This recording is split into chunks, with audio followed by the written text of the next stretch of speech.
Welcome to Ball Talk Deep, where we talk deep about ball. Andrade and Irwin back at it again. Don't forget to drop a like, a sub, and a comment at the end of the video. But let's just jump into it. The Clippers have stayed alive, baby. They've stayed alive. Man, they just refuse to go die. down. Hell yeah. They refuse to go down. It's kind of annoying, but I mean, if you're a Suns fan, good thing I'm not. If you're an NBA fan, this is exciting. Oh, hell yeah, this is man. exciting to watch. Hopefully they can take this to Game 7 and shit. A Game 7 in the Western Conference Finals. That's lit. This is making me think more and more. If Kawhi was playing in this series, this probably could have been a sweep or 5 games. I don't know about that. But I could see it ending in 6 with the Clippers. Like, it could have ended. They could have ended in 5. Yeah. The way how things are going. The reason why I say this is because Chris Paul wasn't in the beginning of the series. And they had Kawhi in the beginning of the series. And if you put it like that, and we're how suspect, the Suns have been playing right now. I mean, based off how CP3 played yesterday, then still would have been 5 or 6. Kawhi was on the floor. I mean, it wasn't horrible for Chris Paul, but I mean, it's also safe to say if Paul George was playing that way. Closer. No, if Paul George was playing that way, the pandemic P, chance would have been loud as fuck. This playoff P would have Kawhi'd out how he was playing earlier before the injury together. Mm-hmm. That's the duel we expected last year. Woo, the Clippers would have been the favorites coming into the West. I'll tell you this. How he played yesterday was a true playoff P. Okay, that's like legit playoff P. I think he cemented the playoff P name with Game 5. Not cemented, but he's cemented because we've had playoff P moments this entire 21 playoffs. I think he's definitely as close to guaranteed exercise those pandemic P. Yeah, he said it. I think he said it officially. Yeah, especially because we got like Indiana Paul George yesterday, man. That shit was insane. Yeah, I feel. But this is a big reason why I had the Clippers, and I said in a previous video, this is a different Clippers team. This is not the Clippers team of last year that was like they would be down and they'd be like, all right, fuck it, or they would be up and then they would implode. Like this Clippers team either plays with more unity or more heart or more guts, and I don't know if it's Doc Rivers' absence. I don't know. I was gonna ask you. You think that's because of the players, or is that because of Ty Lue? I don't know, man. I think Ty Lue definitely has a part to play with it because the biggest difference with this team is a new head coach. You know what I mean? He's definitely pushing the right buttons, and like, all right. And let me tell you this, man. We had a DeMarcus Cousins sighting yesterday. We had a DeMarcus. Oh, actually, okay. To tie it in with DeMarcus Cousins, I think also the big reason why this Clippers team is playing different too is Paul George is also trying to shed off like that pandemic P and just that bad reputation he got last year. And I think I said in the series preview going to the playoffs, watch out for PG. Put a card right over here. For what? No, the card, yeah, like the Paul George that he's been trying to okay, yeah. And I was like, I told you this, and you were very hesitant. You're like, nah, he's not gonna play different. We're gonna get pandemic P. I'm like, I don't know. He has a chip on his shoulder. He's gonna try to prove it wrong, and I think people forgot how well he can play. And I think that's also a big reason why this is the PG we're getting. Like, he's got that chip on his shoulder. And he's like, fuck y'all. Who the fuck do y'all think I am? And DeMarcus Cousins, similar thing. And then even Cousins pointed out yesterday, I forgot what the quote, I'll put it up here, about, like, put some respect on PG's name. Like, the internet is weird and all. You know what I'm talking about? I don't know if you saw it. I mean, shit, I know NBA Twitter is ruthless. Definitely when it comes to a lot of recency bias with NBA Twitter, let's be honest. Usually fans in general. Yeah, this in general. Reggie Jackson did his thing again. He's in that Bobby Shmurda tip. That man about to get a fat contract. Yeah, I just hope what team is gonna overpay him? I mean, there's gonna be somebody overpay him, but that's gonna as long as it's not the Heat, I'm all right. Please no, stay the fuck away from South Beach. We're not. You're good, but I'm not. You're not that good. You're not that good. You're not gonna pay $80 million for 4 years. You're for just 10 points peaking right now. Game. Yeah, for real, man. I like him to stay with the Clippers. He's doing as well. But with that being said, man, let's go with some BTD stats, man. What went on over here? All right, let's start with the winners. Clippers. This is how well they played as a whole. Morris plus 20, Reggie Jackson plus 21, PG plus 14, Batum plus 18, Cousins plus 6, and Beverly plus 2. In terms of points, Morris 22 points, Jackson 23 points, PG 41 points with also 13 rebounds and 6 assists and 3 steals. And he did have 6 turnovers, but we gonna ignore that. We're gonna ignore that. Oh my God, man. You know how he shot. He 8 for 8 free throws. So that's amazing, shedding those free throw woes from the previous couple of games. I'm just saying that because there might be some fans that say, oh, bro, he didn't do this. No, that's true. He was 3 from 6 from the 3, 50%, and 15 to 20 from field goal. So this man was on a tear last night. If he keeps bringing it like this, I'm telling you, he's going to carry the Clippers to the promised land. I'm talking about the finals. I'm not talking about the championship for now. I mean, shit, bro. With the way how these playoffs are going, man, he might as well. Shit. Yeah, and then all right, let's talk about Cousins real quick because he had a little moment. He brought 15 points, 3 assists, 1 steal, 2 rebounds, 1-1 from free throws, 7-12 from field goal, and he did miss his both 3-pointers, but that's all good.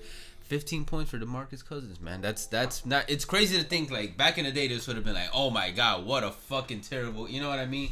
But now we're like, yeah, he scored 15 points, and I don't know. Maybe this could be a little rumbling. I'm not talking about like we'll get old DeMarcus back, but you know, a little something. You know, he's awakening the beast. He's getting back into his rhythm. Is this Ty Lue throwing the right, pushing the right buttons, man? Yes. And then let's go over to the losers. Surprisingly. Oof, Jay Crowder minus 11, Ayton minus 22, CP3 minus 15, Booker minus 10, and Crowder 4 points, Bridges 5 points, Ayton 10 points. Ayton had a actually really bad game. Yeah. But he also brought 11 rebounds, 1 assist, 1 steal, 1 block, and then Chris Paul 22 points, 8 assists, 3 rebounds, and a big way CP3 had a not so good game is he had 2 turnovers, and when it comes to Chris Paul. Even 1 turnover is like a whoa, but 2 turnovers is like a damn, because CP3 is actually very, very efficient with his turnover assist ratio. Yep. And Booker, man, 31 points, I think he was the only 2 steals, 3 assists, and 4 rebounds. Yeah, he was 4 of 6 from the 3, 9-22 field goal, and 9-11 from free throw. And it's crazy because Booker has been kind of inconsistent in this series, and he's had his rough dealings, and.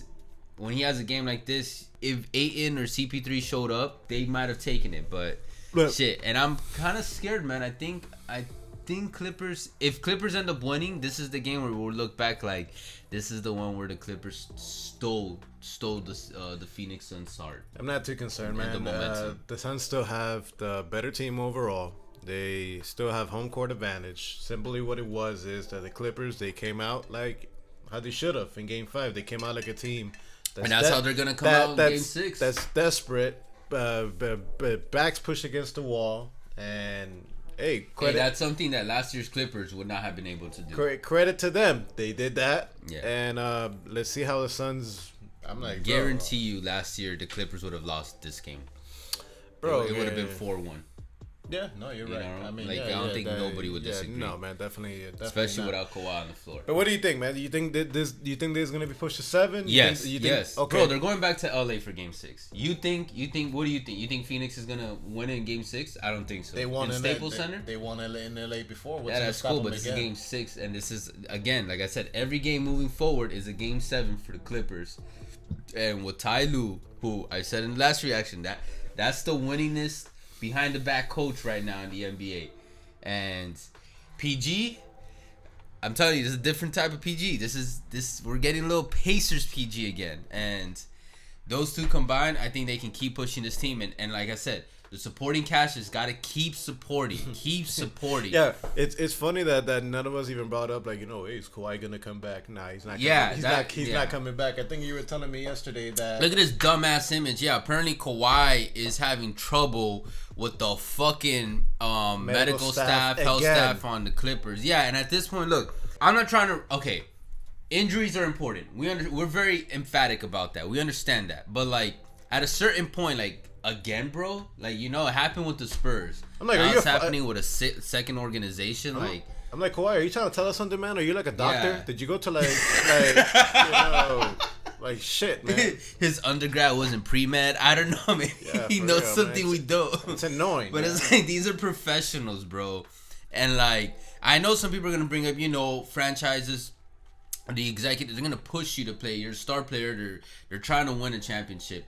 But at the same time, like, hey, if they're clearing you and they're trying their best, at least hear them out. Like, and your teammates are putting themselves on the line, man, to like extend this series. That's true. I'm like, and shit, they're doing it on the other team, and shit. Look at Trae Young on the other side of the conference. Like, this man got hurt, right ankle sprain, I think it was. He's still out there, and I don't know, man. It's just like when it's consistent, you know what I mean. It's like, okay, if you're the main X factor in all these problems, maybe you gotta take a look in the mirror. That's all I'm thinking. I'm not saying that's what it is. But I'm just bringing that up as a possibility, as a plausibility, and it sucks because when we did the series preview, I had the Clippers too because of Kawhi. But shit, I mean, as long as PG keeps playing this, as long as Beverly keeps showing up, Jackson keeps showing up, Morris keeps showing up, Terrence Mann, I also said, hey, he's gonna have some games. He did not have a great game or a good game last night, but if he can bring some points, Game 6, I think it's a wrap in LA, bro. No. And DeMarcus Cousins. I'm still sticking by my decision. The Suns are still the better team, and they're still gonna be able to go win with the series. Hey man, maybe Kennard or Batum show up too next game. I don't know. That's the thing. They're fairly deep. You know what I mean? They got a lot of people that can have good nights, those nights, and you never know with the Clippers sometimes. I still got the Suns. Guys, let me know in the comments what you guys think. Clippers, are you guys going to take this and go to the finals?